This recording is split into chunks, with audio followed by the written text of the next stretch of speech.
નમસ્કાર મિત્રો, સ્વાગત છે તમારું અમારી યુટ્યુબ ચેનલમાં। આજના તાજા અને મહત્વના અને આપ સૌને ઉપયોગી એવા અનેક સમાચારોની વાત આ વિડીયોમાં કરીશું। મિત્રો, વિડીયોને છેક છેલ્લે સુધી જોજો તો તમામ પ્રકારના માહિતીવાળા સમાચાર તમને મળી જશે। આજના સૌથી પહેલા સમાચારની વાત કરીએ તો ઘઉં, કપાસ, જીરું અને મગફળીના બજાર ભાવ જાણી લો। મોરબી માર્કેટ યાર્ડમાં 16 એપ્રિલ મંગળવારના બજાર ભાવની વાત કરીએ તો આજના કપાસના બજાર ભાવ 1201 થી લઈને 1525 સુધી બોલાયા હતા, જ્યારે ઘઉંના બજાર ભાવ 448 થી લઈને 630 સુધી બોલાયા હતા। તેમજ મગફળી ઝીણીના બજાર ભાવ 1050 થી લઈને 1150 સુધી બોલાયા હતા। જીરુના ભાવ 3800 થી લઈને 4200 સુધી બોલાયા હતા, જ્યારે ચણાના બજાર ભાવ 930 થી લઈને 1186 સુધીના બોલાયા હતા। તેમજ એરંડાના બજાર ભાવ ₹1001 થી લઈને 1075 સુધી બોલાયા હતા।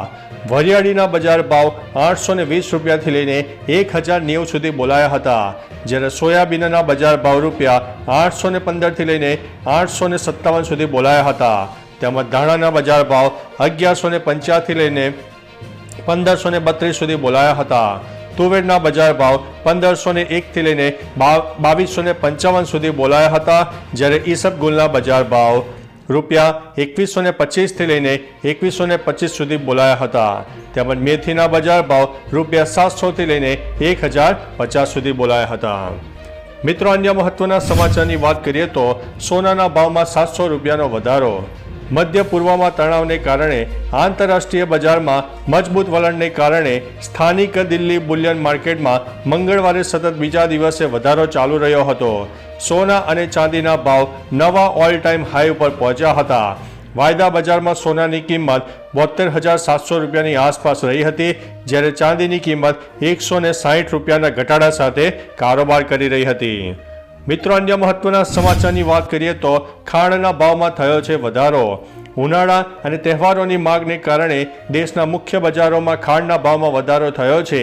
દેશમાં તાજેતરમાં ઈદ અને ચૈત્ર નવમીની ઉજવણી કરવામાં આવી હતી અને તહેવારોની માંગને પહોંચી વળવા માટે આ મહિનામાં ખાંડની માંગ પરંપરાગત રીતે વધી રહી છે।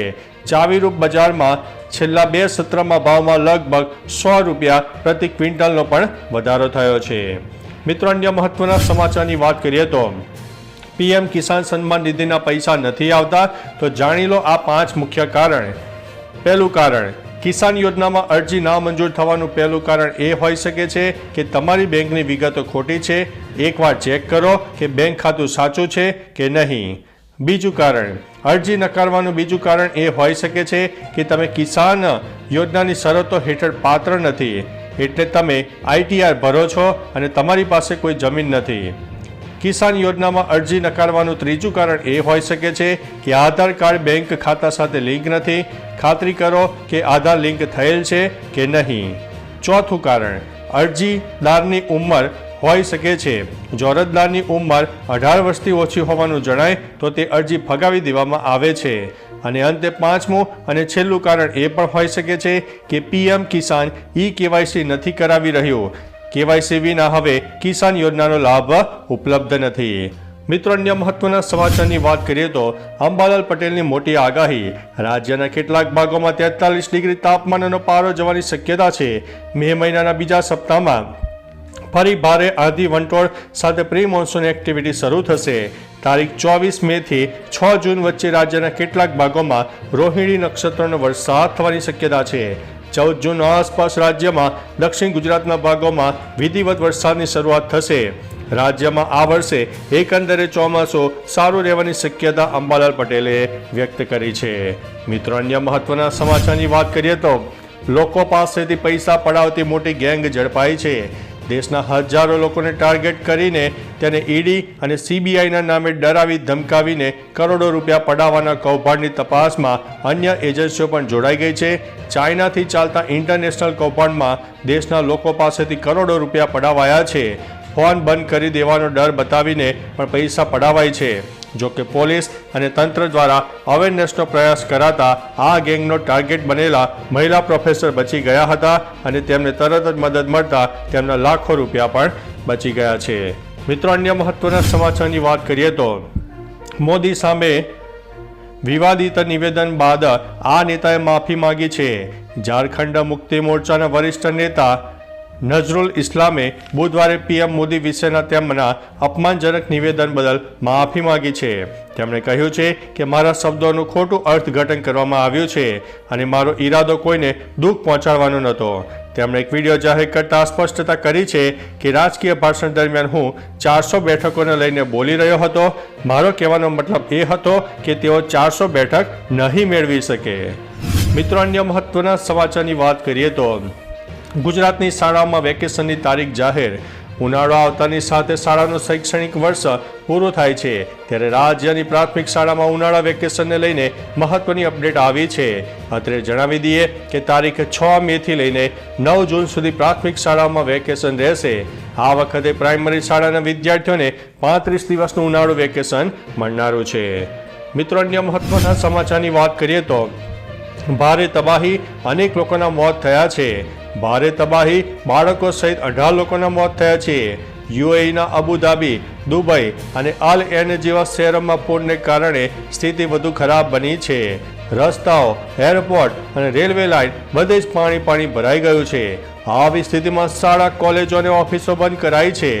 યુએઈમાં 16 એપ્રિલે સાંજ સુધીમાં 4.75 ઇંચ વરસાદ પડ્યો હતો. આટલો વરસાદ તો યુએઈમાં આખા વર્ષ દરમિયાન થાય છે.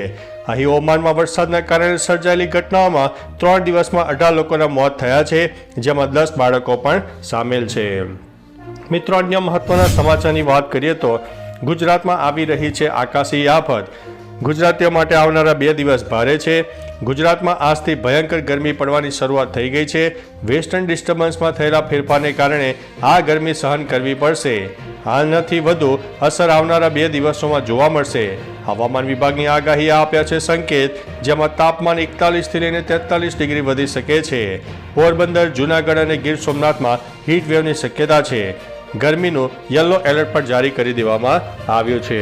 મિત્રો, અન્ય મહત્વના સમાચારની વાત કરીએ તો રામ ભગવાનને લઈને આવ્યા છે સૌથી મોટા સમાચાર. રામલલાનું 20 ફૂટ લાંબુ શિલ્પ તૈયાર કરવામાં આવ્યું છે. જી હા દોસ્તો, રામનવમીના પાવન અવસર ઉપર લોકો વિવિધ રીતે પ્રભુ રામજીને યાદ કરી રહ્યા હતા. લોકો રામજીની ભક્તિમાં લીન થયા હતા. આ દરમિયાન સેન્ડ આર્ટિસ્ટ સુદર્શન પટનાયકે પુરી બીચ પર રામલલાનું 20 ફૂટ લાંબુ શિલ્પ બનાવ્યું છે, જે ઘણું સુંદર દેખાઈ રહ્યું છે, જેમાં પ્રભુ રામજી આરામ કરતા જોવા મળી રહ્યા છે. તમે પણ આ શિલ્પ જોઈ શકો છો. મિત્રો, અન્ય મહત્વના સમાચારની વાત કરીએ તો કોરોનાથી વધવા લાગ્યા છે મોત. થઈ જાઓ મિત્રો સાવધાન. કોરોનાથી 65 વર્ષીય વૃદ્ધ મહિલાનું મોત થયું છે. વડોદરામાં કોરોનાથી 65 વર્ષીય વૃદ્ધ મહિલાનું મોત થયું છે. તેમને પહેલા ઝાડા ઉલટી થતા હોસ્પિટલમાં દાખલ કરવામાં આવ્યા હતા. દરમિયાન કોરોના થયો હતો તે પણ સામે આવ્યું હતું. તેમને વેન્ટિલેટર ઉપર રાખવામાં આવ્યા હતા. છેલ્લા 12 દિવસથી તેઓ સારવાર હેઠળ હતા. તેમનું સારવાર દરમિયાન મોત થયું છે. કોરોનાથી બચવા મિત્રો માસ્ક પહેરો, હેન્ડ સેનિટાઈઝરનો ઉપયોગ કરો, કોરોનાની રસી પણ લઈ શકો છો, સોશિયલ ડિસ્ટન્સનું પણ પાલન કરો. તો ચાલો મિત્રો, ફરીથી દેશ અને દુનિયાના સુપરફાસ્ટ સમાચાર લઈને મળતા રહીશો. ત્યાં સુધી અમને રજા આપશો. નમસ્તે.